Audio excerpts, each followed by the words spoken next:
Elvis plays band. Così dicevi ed era d'inverno, e come gli altri verso l'inferno. E quello è il più importante.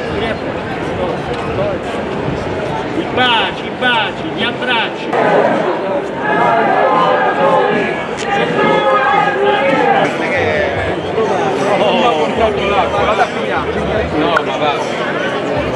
Credo che questo governo, ma anche i precedenti, secondo me di bugie ne dicono tante. Noi facciamo fatica ad arrivare alla fine del mese, sia come lavoratori dipendenti e pensionati. Dicono che ogni qualvolta che c'è da mettere in campo le risorse non ci sono. Eppure, guarda caso, col periodo della guerra stanno investendo soldi a tutto andare e poi per la sanità, per i pensionati e per i contratti i soldi non ci sono.